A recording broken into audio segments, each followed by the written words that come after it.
Agora você verá um resumo do módulo de legislação.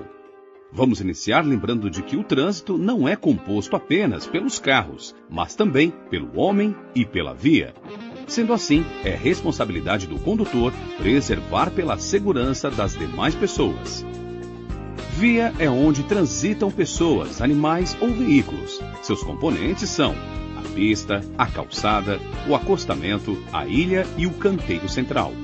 Assim, as regras estabelecidas pela legislação são válidas para ruas, avenidas, logradouros, caminhos, passagens, rodovias, estradas, praias abertas à circulação e vias internas de condomínios.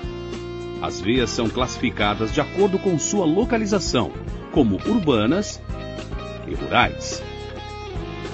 As vias rurais são diferenciadas da seguinte forma: rodovias possuem a via pavimentada, estradas não possuem pavimentação na via. Lembre-se que o limite de velocidade, quando não sinalizado, deve respeitar o definido pelo Código de Trânsito Brasileiro.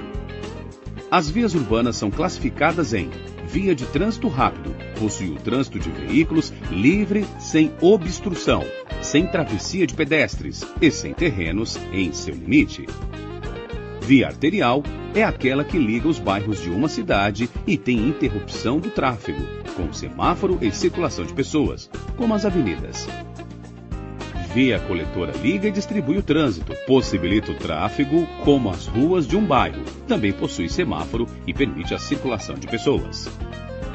Via local é aquela que dá acesso às áreas restritas, sem semáforo, como as ruas de um condomínio ou as ruas sem saída. Assim como nas vias rurais, quando não há sinalização nas vias urbanas, você deve respeitar o limite de velocidade estabelecido pela legislação. Para organizar, coordenar, criar normas e executar o trânsito no nosso país, foi criado o Sistema Nacional de Trânsito, SNT, que é um conjunto de entidades da União, do Distrito Federal, dos estados e dos municípios. No trânsito, os carros maiores devem garantir a segurança dos menores. Os veículos automotores devem preservar a segurança das bicicletas e demais veículos sem motor. E todos devem prezar pela vida do pedestre. Para garantir a segurança nas vias, você viu que é importante manter o veículo em boas condições, com a revisão em dia e abastecido. Essa atitude evita que ele pare na via para reparo ou por falta de combustível, atrapalhando o tráfego dos demais veículos. Por isso, são consideradas infrações. Veículo parado nas vias de trânsito rápido e rodovias, para reparos. Veículo parado nas demais vias, também para reparos, é uma infração leve, 3 pontos na CNH. Veículo parado por falta de combustível.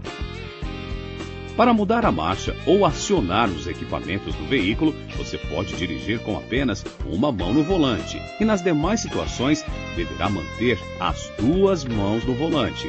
Você também deve usar um calçado que se firme nos pés sem comprometer o uso dos pedais.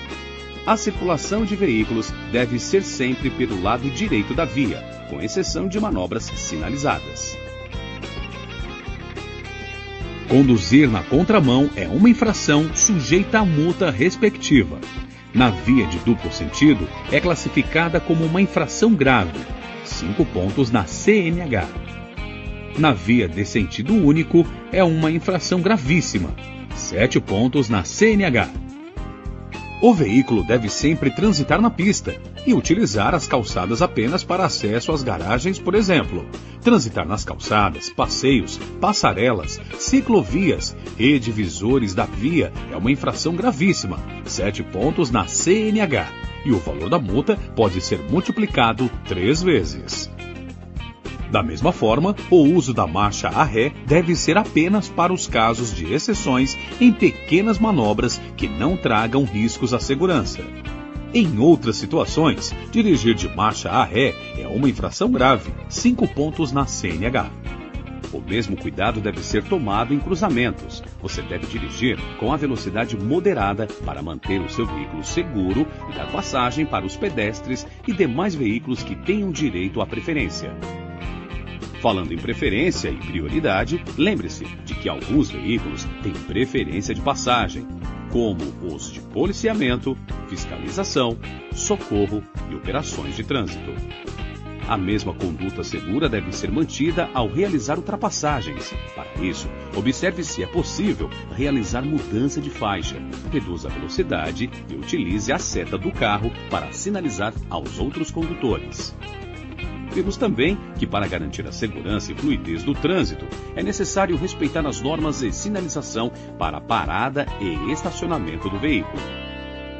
Os veículos são classificados de acordo com a atração, espécie e a categoria.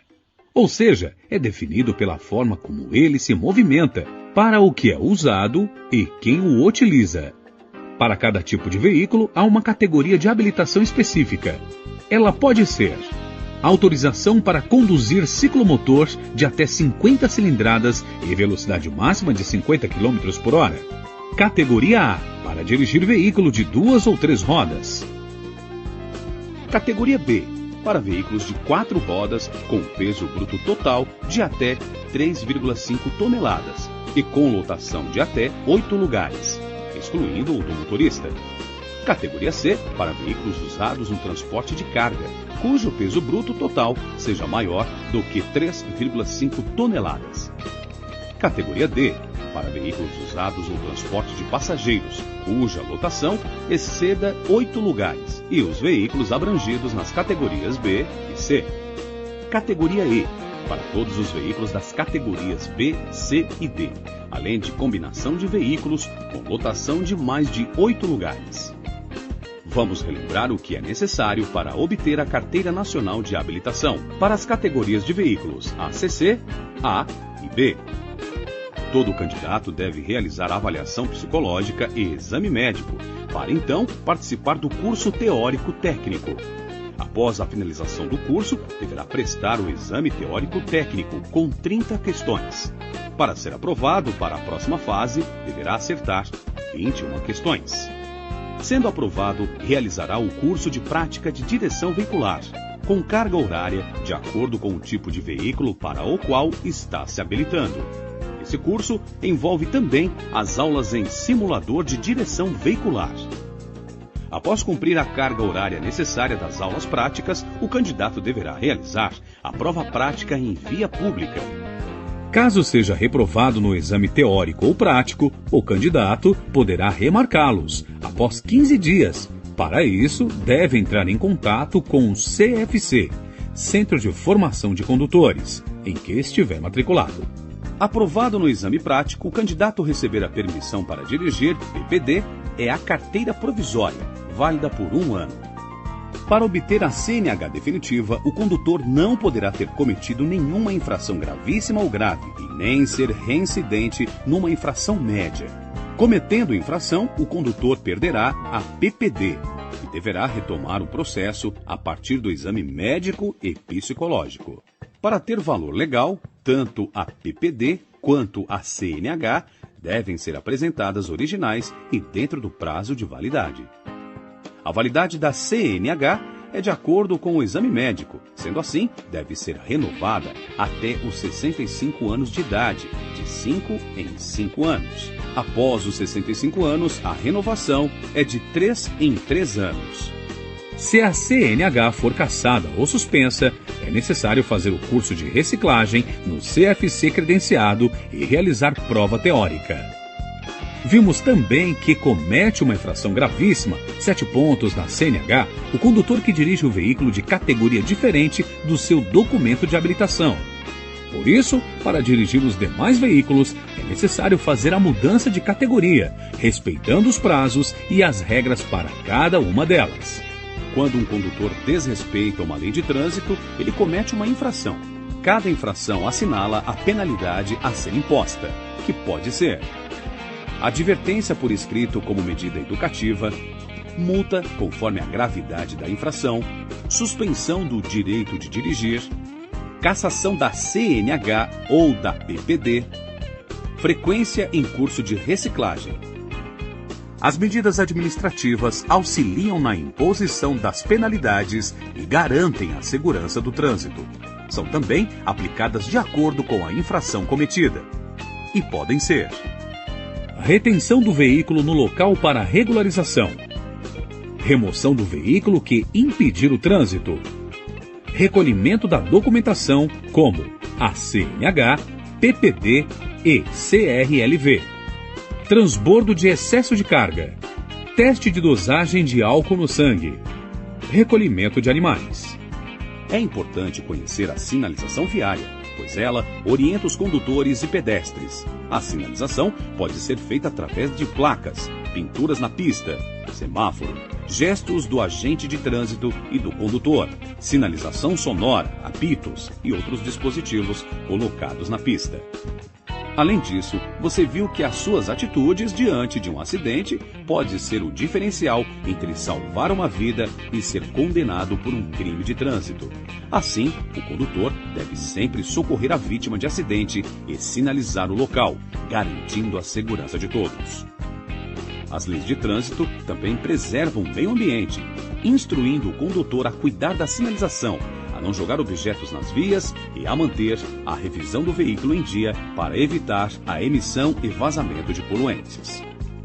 Conheça a legislação de trânsito. Ela é importante para aumentar a segurança e organizar a circulação de pessoas, veículos, pedestres e demais usuários das vias.